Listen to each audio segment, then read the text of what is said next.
welcome back to the podcast. I usually say welcome back to the Council 36 podcast, but some news.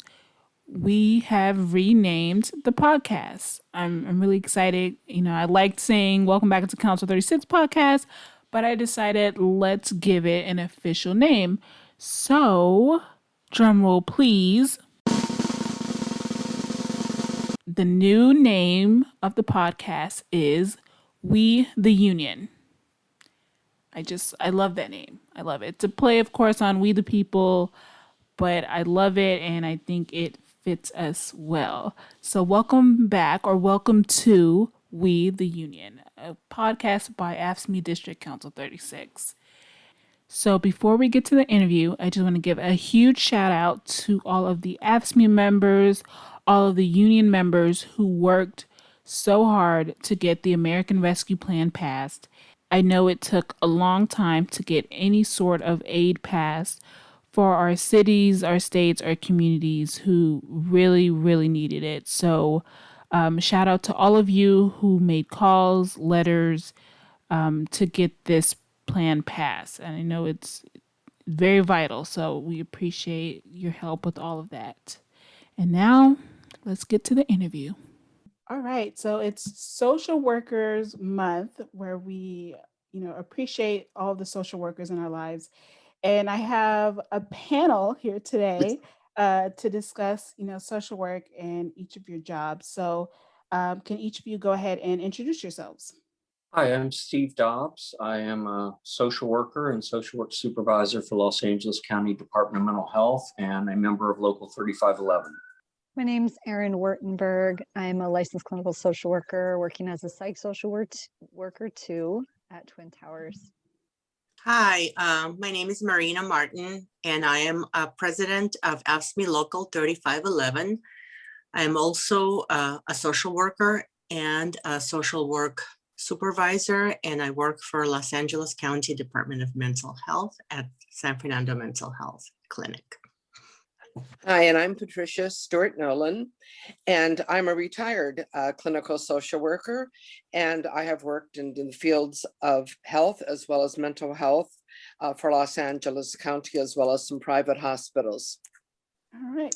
So kind of going back around again, can you each kind of give a brief description of your job, like your day-to-day?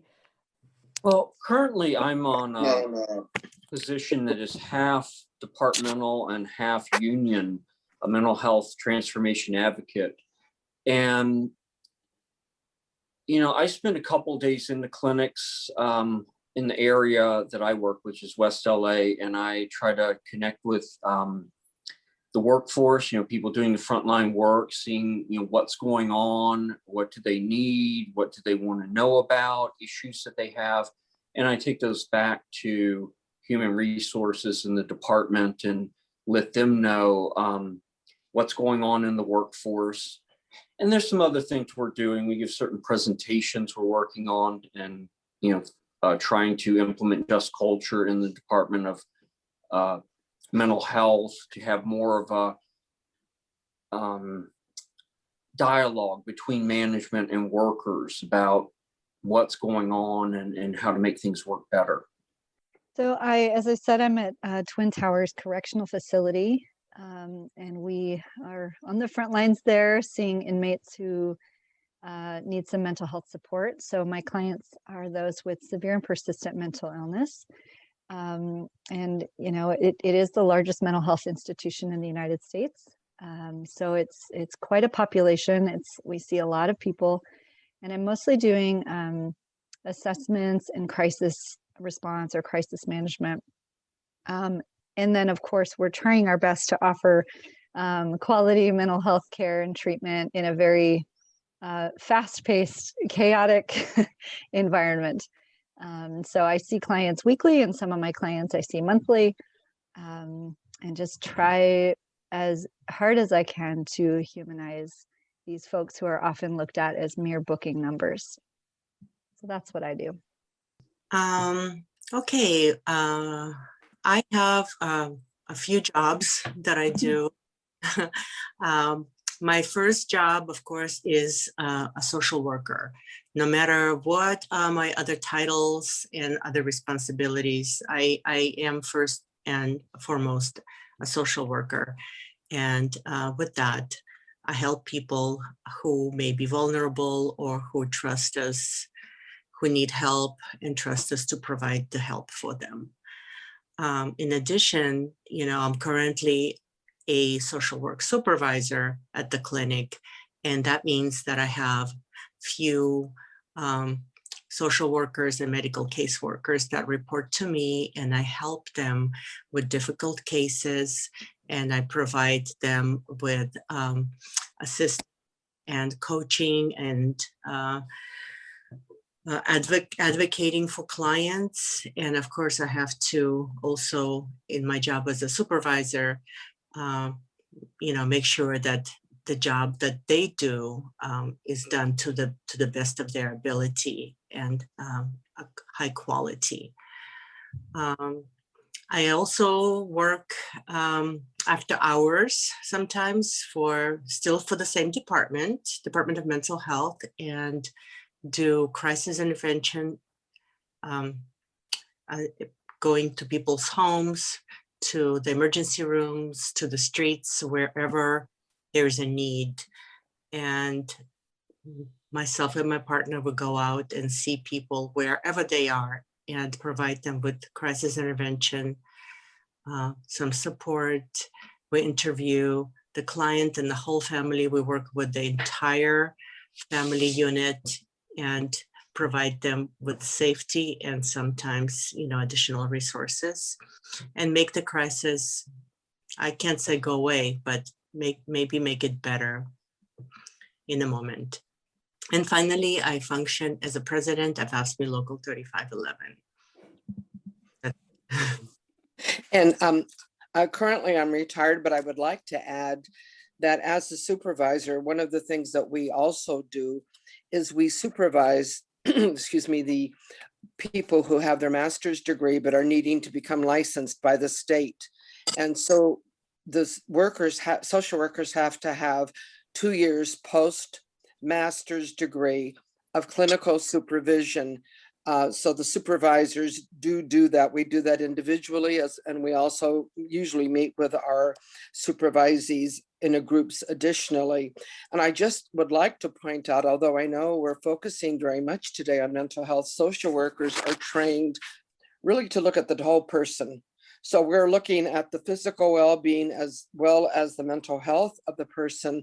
So when I was in health, for instance, I was often dealing with people with terminal illnesses, whether it was AIDS patients, burn clients, so working with the patient, but also working with the family in terms of that adjustment to the injury, to the disability, and trying to provide resources. A similar thing goes also with mental health, although mental health very much always focusing on the client. We do work with significant others that are in that environmental construct with our clients. So thank you. Yeah. So there's so many different points of views here because you guys all kind of dabble in something a little bit different. So Erin, I want to go to you really quickly. Since you do work at Twin Towers, have you seen an effect on your clients from COVID? Because that is a very unique situation to be incarcerated during a pandemic, nowhere to go, nowhere to hide, nowhere to run. So have you seen that, come up a lot? Yeah, it's been a struggle, a challenge, I should say, on a few levels. One, I mean, definitely for our clients who are really suffering with paranoid thoughts, and they're very suspicious.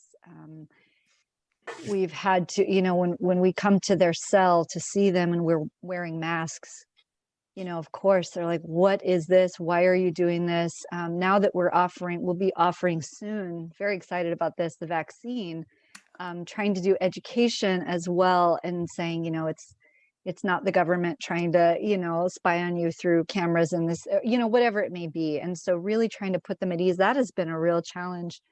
And for a while we had some challenges with it continues to be a challenge in terms of PPE being available to inmates. And so we're working with that, and having to see inmates through their cell door many times rather than actually bringing them out of their cells to have these sessions with them. And so that we really have had to dig deep into our creativity as social workers and really trying to work with what we have. And it's all about starting where the client is. And unfortunately, in a pandemic, that might mean just continuing to see them every week at their cell door and really trying to work creatively and proactively with custody staff about, how are we going to give this person time out of their cell? Is it even possible?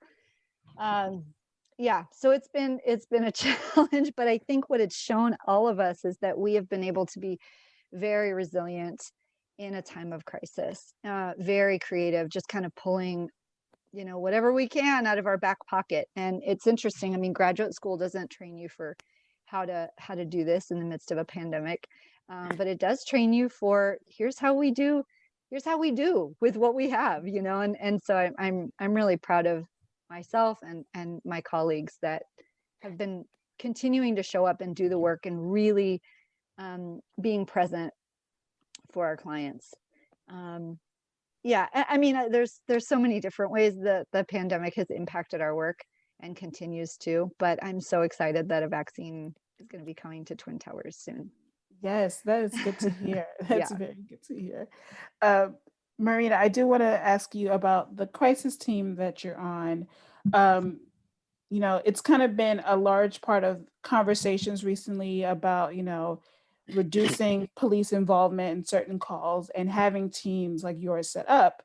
But that's work that you're already doing. So can you talk a little bit about that team and what you all do and how we can, or if it'll even be beneficial to move towards that more, right? Like, is what people are asking true and valid, or is it like, no, we do need both, or yes, the crisis team can handle these situations?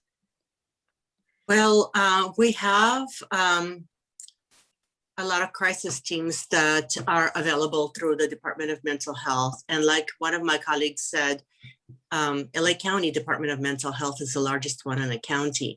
So then Los Angeles County is very dense and has large population. So to provide coverage for, the residents who may be suffering with symptoms of severe and persistent mental illness, DMH, Department of Mental Health, has set up crisis teams that are available 24/7. And the responsibilities of the teams include crisis intervention, first of all, and that may include going out to where the crises are. It's a team of 2 people, mostly social workers. For safety reasons, we do not go out alone. And we go wherever we're needed. And usually the family calls us and says something like, my loved one, my son, my daughter, my mother is having these symptoms, and they may be having, scary thoughts, and they may be, thinking about harming themselves or harming someone else. So this is the kind of crisis that we are dealing with. Often the families that call us, they tell us right up front, we do not want to call law enforcement. They are afraid to call a law enforcement because of what's in the news. And we understand that. So, as social workers, we go wherever we're needed, and often the places where other disciplines won't go. So, we go in, we interview the family, we interview the client, we calm the situation down, and we determine, sometimes these clients need to be hospitalized in order to save their lives. And we can arrange for that as well. Sometimes that's not needed. And sometimes all they need is just some kind of a crisis intervention, just to be heard, just to listen to them and see where they are. We often, think that it's a one situation, but when we get there, it's totally something else. We see people who have not seen a doctor or any kind of a healthcare provider for years and years and years, you know, and finally the family was ready to call someone for help. And we're the ones that show up. Do you guys get calls from law enforcement as well? Like, do they ever show up to a situation and say, "Hey, we need, you know, social worker or a mental health expert here"? That's a question. It's a good question. And the Department of Mental Health has social workers that are stationed at many that work together with law enforcement, and it's a team of a social worker and like an LAPD officer or a sheriff's officer, depending on the program, and they would go out together on a call.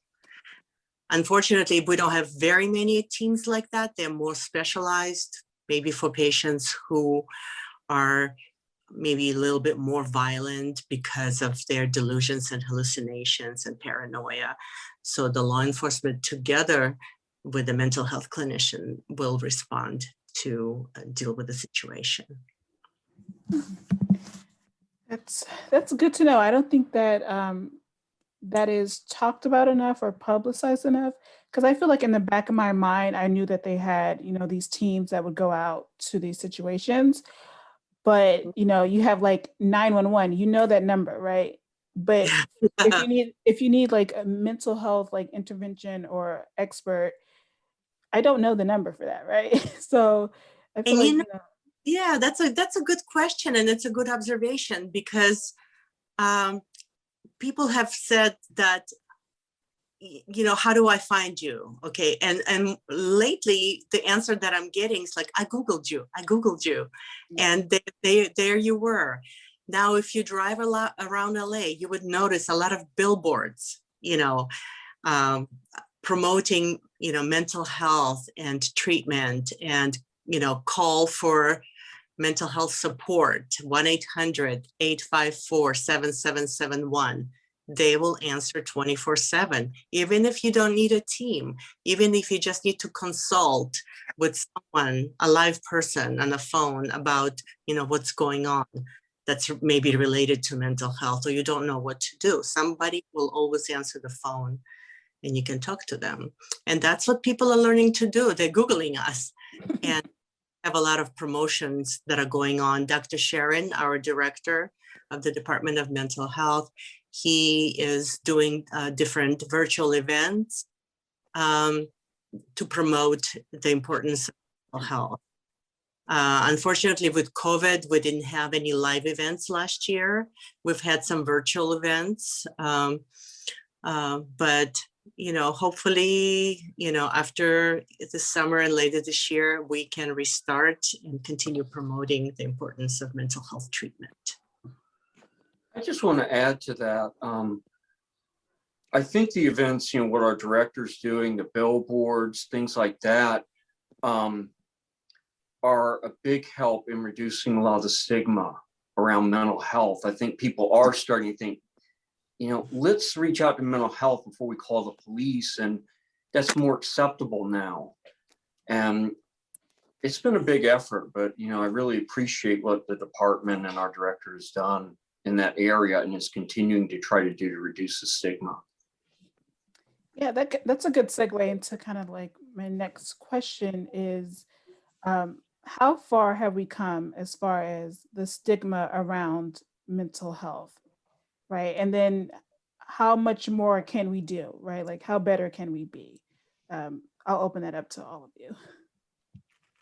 Well, I think it's tricky. I mean, I work for Department of Health Services. Our program in the jail used to be DMH and now it's DHS. And so by very nature, we're working within a medical model, which can be fine and good, but sometimes that has its limits as well. And so we run this, you know, it's a challenge to try to figure out how do we empower people to understand as much as they can about their own mental wellness, and so that they can advocate for themselves. And then at the same time, working within this medical model of reminding people to take their meds and really, you know, trying to get them, quote, med compliant.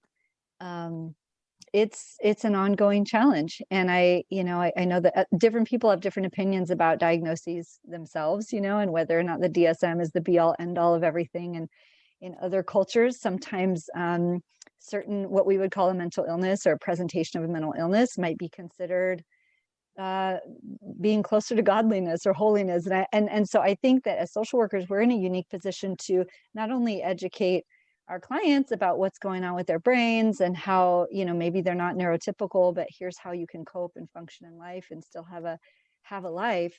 So there's that education that happens, but then also educating the community at large too, that, yes, it's a mental illness, but it doesn't have to define you forever and ever. And that's what I do love about some of the person-centered language that was really happening in the 2000s and then over the last 15 years or so, that yes, you may have schizophrenia, you're an individual who has schizophrenia, and eliminating the use of like, he's a schizophrenic, he's bipolar, I think that's such an important part of it. I don't know, I think we need to maybe not completely eliminate the medical model, but figure out a way that's just more holistic and more person-centered so that we can really see that individual. Just the same way we do with someone who has cancer or diabetes or, any kind of thing that we kind of perceive as something that limits them in living a quote normal life, whatever that may mean, so that's subjective as well. So.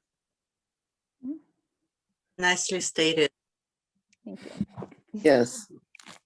Just adding, I think reducing stigma is, you're talking about changing our culture as a country, that is a big undertaking and it's going to take a lot of time. I think we've come a long way. We're not looking to lock up everybody now.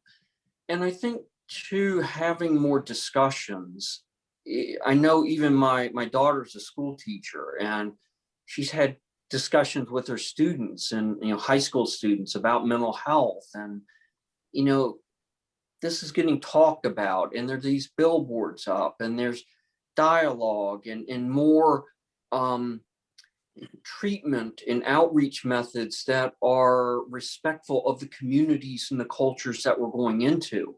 And I think all of that helps a lot. And we're starting to, again, realize, anyone, if you want to say they have mental illness, that's still a member of our community. And I don't know anybody that doesn't have some problems to some degree. It's just a matter of to what extent. But, everyone is a part of our society and trying to understand them and help them stay in our society. And like I said, more culturally respectful ways of approaching this.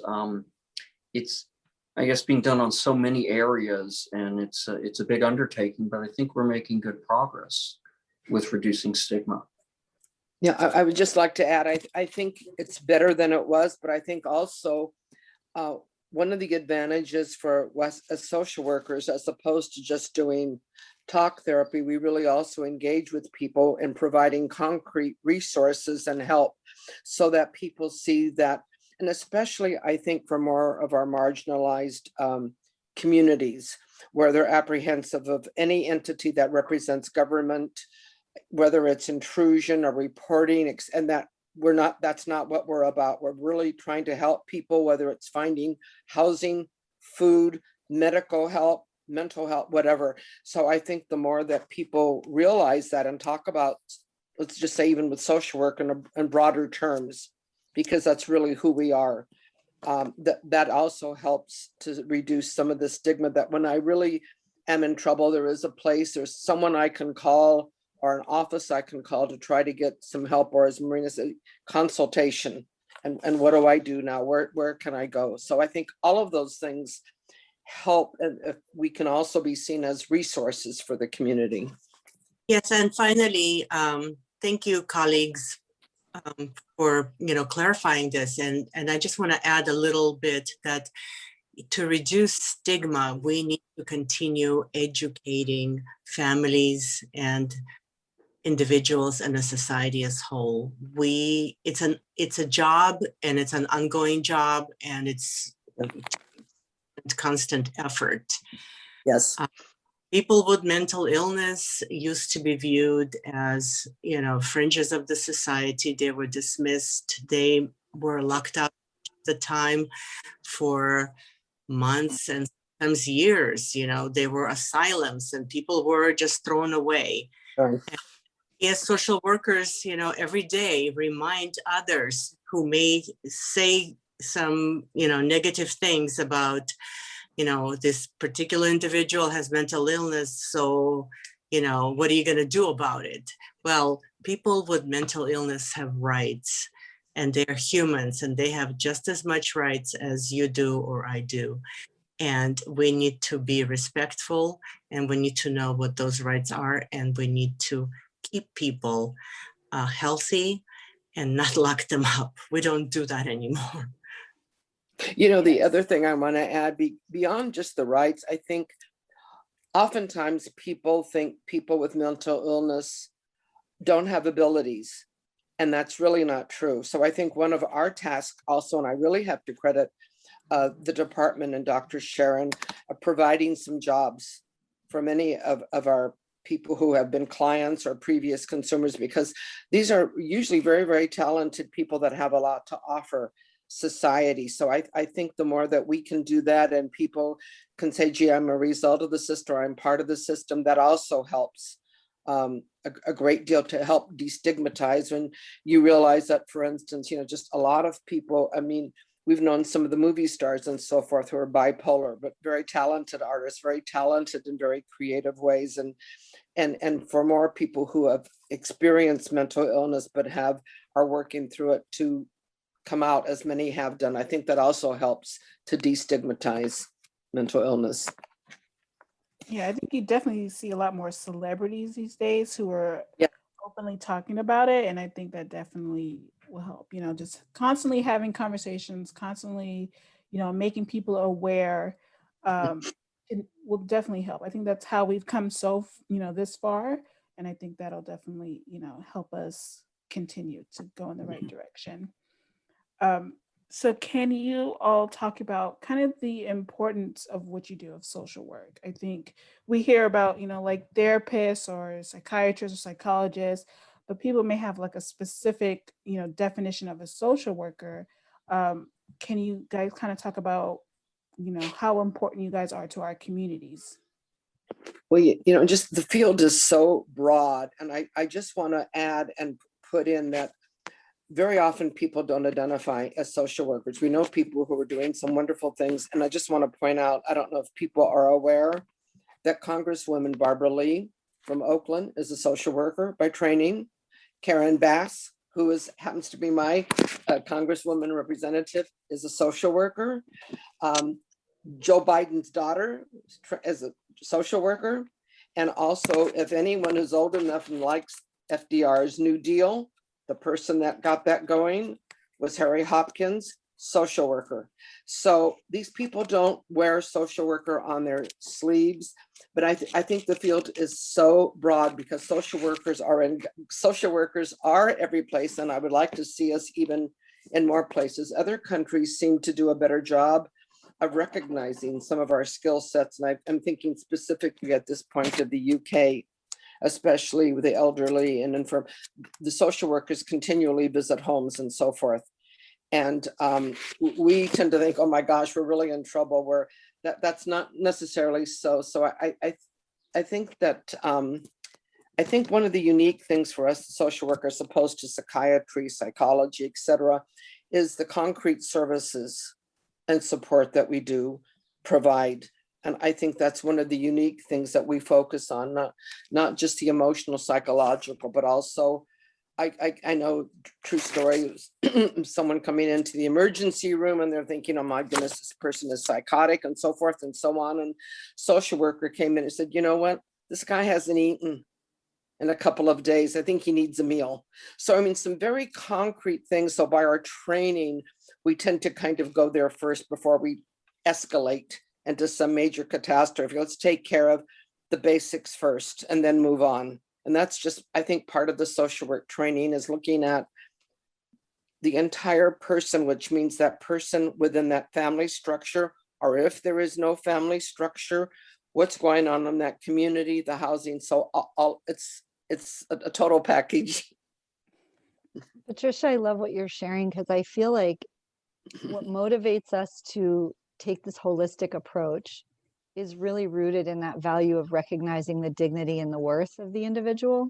Because if you're just seeing them as a problem or you're just seeing them as a diagnosis, you're only going to address that one thing, right? Or Right. those handful of things. But to approach it from this multifaceted perspective with an awareness of all the systems that this one individual is being impacted by and also impacting, I just think it's such a compassionate way of providing services in our community. And for me, I haven't been a social worker that long. Like I've only been in the field about 6 years or so. So I'm a baby in this.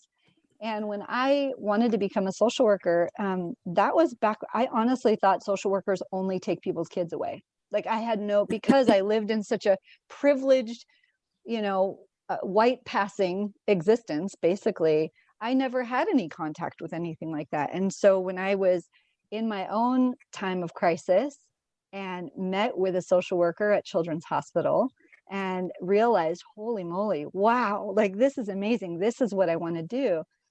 And then when I started comparing, like, do I want to go this route or this route? Is social work really for me? Should I just become an MFT or psychologist, whatever? The values of social work is what just pulled me in. And to me, I feel like my role as a social worker, I mean, it's so many, as you stated, like we're all over the place and we're doing so much good work. But for me, my main impetus and focus is to remove barriers to equity. And so that piece of the social justice piece of what we do, Yeah. is so powerful. And sometimes removing a barrier to equity could be in the form of sitting with a person in the darkest moment of crisis. Sometimes it might be, yeah, let's get you hooked up with some GR, because man, you need a little bit of help here. I mean, it could look like so many different things. It could be work at the policy level, as you alluded to.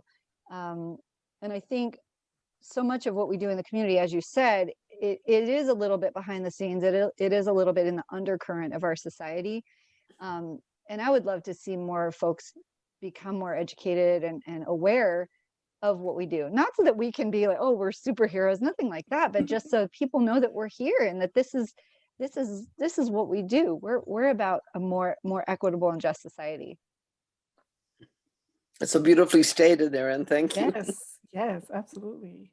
I will say that, social workers are all over the place. Certain things that I didn't even know. So like my sister and my sister-in-law are in the process of adopting a child. I didn't Yes. know that social workers, would be in that realm, right? I know that they are on the side of the child, but I didn't know that like my sister would have a social worker, right, in order to adopt a child from LA County. So you don't think about those things. Like you said, Erin, you think, oh, a social worker comes in, they take your child, but you don't think that you have these grown adults, married people having social worker, right? So yeah, I think that we have to just, spread awareness, and, there are just so many things that you all do that, we have to kind of bring more awareness to it. Absolutely. That's why I want to say that I appreciate this segment that you're working on, Daisha, because this will promote the value of social work and let more people know what it is that we do. And we do so many different jobs. And the society often misunderstands us. Like my colleague said, some people think that we just take away babies or we had welfare checks, and many individuals call themselves social workers. But the true social workers are the ones that went to social work school and got the master's in social work or bachelor's in social work. Those are the true social workers that were trained in the field. And the society hopefully eventually understands that we do so many different tasks that we need to be recognized as much as other professions are recognized. And I feel that, we're often just sort of swept aside and not recognized, or devalued, because of misunderstandings or misperceptions about our responsibilities and abilities. We need title protection is what we need. Yeah. It brings to mind also that I think one of the roles of supervisors is to try to recognize the work that your workers do and to support them, because very often as a social worker, I used to feel like I'm planting seeds and I'm hoping to see little green sprouts come up, and sometimes you don't see it. And I can remember one of my professors when I was in my graduate program, she had done therapy group, with families primarily. And she said, sometimes it was very discouraging, but she said she would have people come back and they would say, "You don't remember me. I came to you with my mother when I was a child. I couldn't say anything. I was 7 at the time, 8 years old, but I still remember some of the things you said, and I've been trying to incorporate that." Those kind of things are when we see someone, whatever, just starting to get a home, get a job, whatever, that just sends us over the top. We're thrilled with those kinds of things. And I think as supervisors, part of our role is to help our workers value and see the wonderful work that they do and to encourage them, because very often it just goes unrecognized. And I think part of our role as supervisors is to help our workers recognize the good work that they do. Absolutely. I think when you think of the job fields that are kind of glamorized, right? You think of like the nurses, the doctors, police officers, fire, because they're always seen as like saving lives, right? They save lives.